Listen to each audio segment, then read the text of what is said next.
So yan, magpiprint tayo ng borderless sa A4. May katanungan ng ating subscriber. So idol, paano yung MS Word? Wala naman akong borderless na kalagay pag print ko. Yan. So sa MS Word tayo. So insert tayo dito ng picture. This device. Hanap tayo ng picture na pwede nating i-print. Hanap tayo ng pwede nating i-print. No?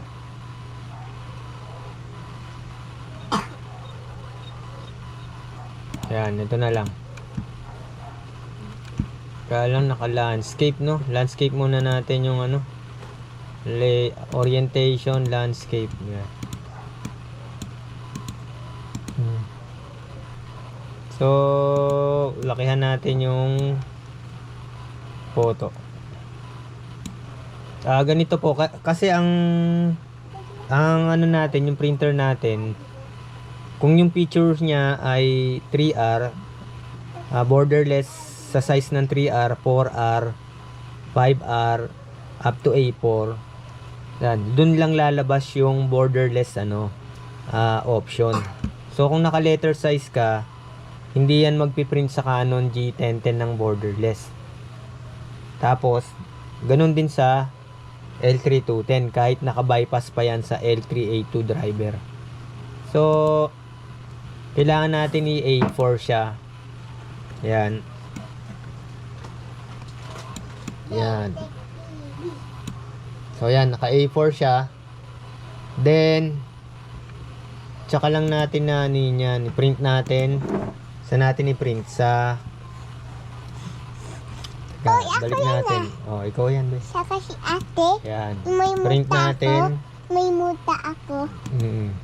So kung L3210 yan, wala naman kasi siyang features na borderless na A4. So kung kailangan yan, iano natin yan sa Red? Teka lang. I-on muna natin, no? Naka-off yung printer. Hanapin natin yung online na L3210. Ayun, yung naka-ready. Yan. Pag tinignan natin yung properties niyan, lalagay ko Epson Matte, no? A4, walang option na borderless. So, naituro ko na yung pag-bypass ng L3A2 driver. Yan, parang pag-bypass lang yan ng L121 sa L110 para magkaroon ng matte tsaka glossy settings. So, piliin natin yung naka-bypass na to. Nilagyan ko kasi dito na yan, naka-ready pigment L3A2. Nirename ko na para matandaan ko. Yung printer properties niyan, makikita mo siya pag A4, yan. A4, meron siyang option na borderless. Yan. Ngayon, kung nilagay mo letter dyan, mawawala yung borderless na option. Ganun din sa long, mawawala. So, ang magiging function yan lang, ang mga borderless option lang dito, yung 3R. Yan, makikita mo yung borderless. 4R 4 or 4x6. 4x6 yan, meron. Tapos 5x7 o 5R, may borderless din. Then A4. Yan. Ano nyo na lang po, pag-aralan nyo na lang po, baka yung ibang sizes may borderless. Yan. Yan, o, tingnan nyo. Tingnan nyo yung A6. Halimbawa A6, wala yung A6. 5x8 wala rin. So yun lang. Yung A4, yan yung pinakamalaki. Yan, A4. Then Epson Matte, i-high ko na. Epson tayo. Naka-bypass ng L3A2 yung L3210. Printer properties, piliin natin na Epson Matte A4, meron siyang option na borderless. Check natin yan. Yan, check natin maigi. Yan, pag na-miss niyo yung ano na yan, na-miss niyo yung step na yan, hindi kayo makapag-print ng borderless. So A4 lang, no?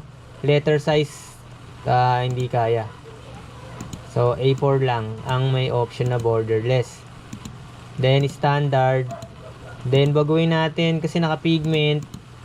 Baguhin natin yung ayan, ginawa kong ano, tapos lagay tayo dito ng 10 20.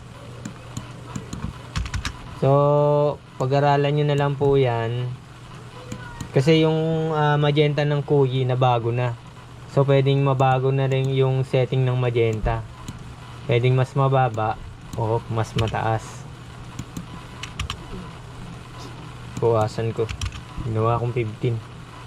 So yan, naka-check na yung borderless sa main.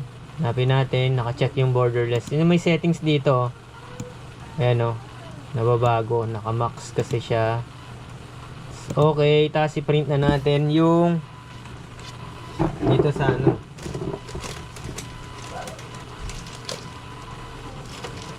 Ayan. Hanap tayo na borderless. Nata akong photo paper dito So photo paper, hanap tayo photo paper.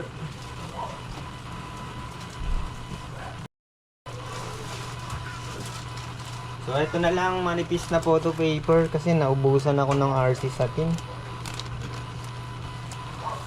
So manipis na photo paper to.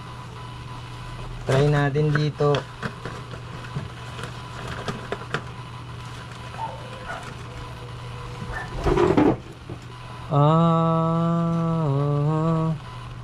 Tingnan natin muna kung ano yung size ng papel.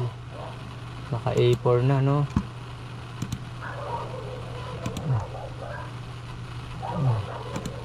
Naayos ba natin yung settings? Antayin natin matapos yung printing.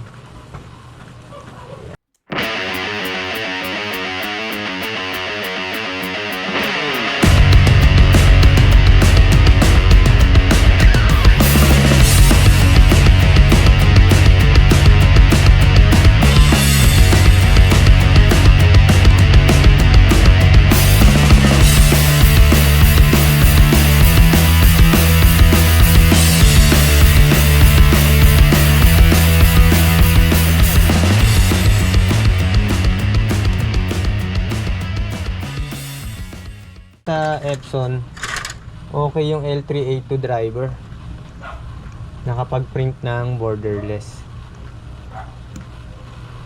So dito sa Canon G1010 may problema. So ganito na lang siguro yung pwede nyong gawin ito kung wala kayong ano, no, yung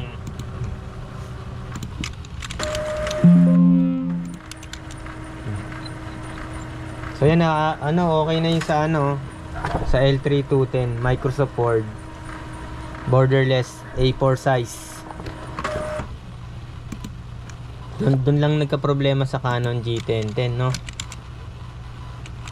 Tama naman yung size natin, pero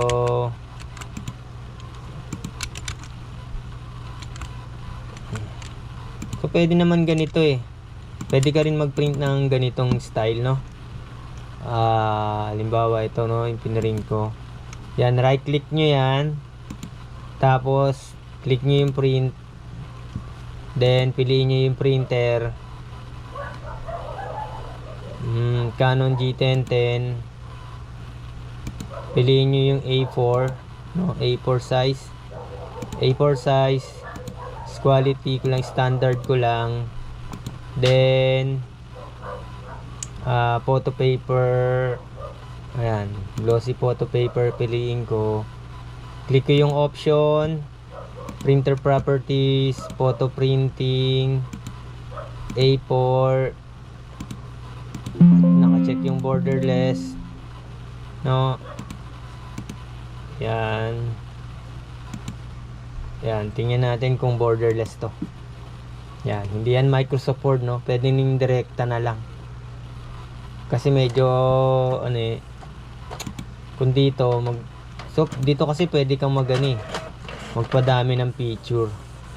Kung hindi ka sanay mag-Photoshop. Dito nang pwede mo nang rekta na mag-print eh.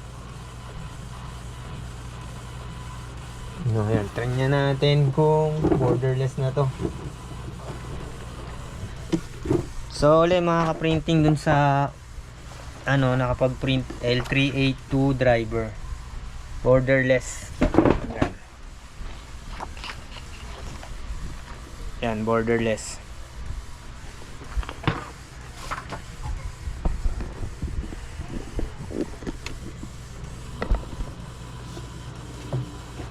Dito, direkta, borderless yung print.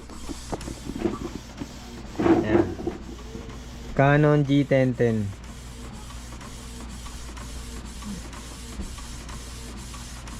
So ito yung binili kong ink dun sa hindi pa rin ako nagpapalit. Ang dami na ako na print dito, pero tingnan niyo yung bawas ng ink niya. Halos konti pa rin.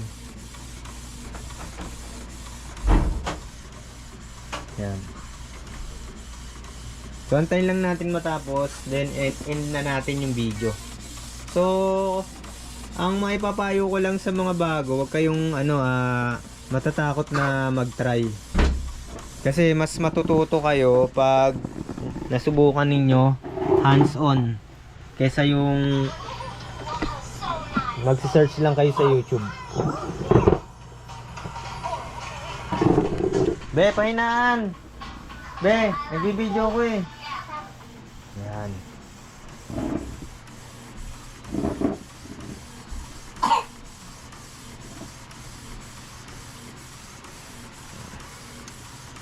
Yun, sa Word nagka-problema yung tong G1010. Hindi siya nag-print ng borderless. Meron pa ring white sa gilid. Tapos yung dito sa sa L382, ayan L382. Ito yung print out natin, borderless siya.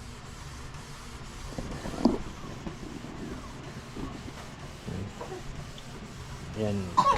Ayan yung files. So bawing-bawi na tong itong L3210 ko, no. Bawing-bawi na yan. Napalitan ko na ng printer head. Ayan. So ito yung Canon G1010. Ito, mas maganda pa yung kulay nung ko. Ayan, L3210 with L382 driver. Tapos Canon G1010. Mas maganda yung kulay nung itong Epson. O baka sa settings lang. So pag nagalaw-galaw yung settings nito, baka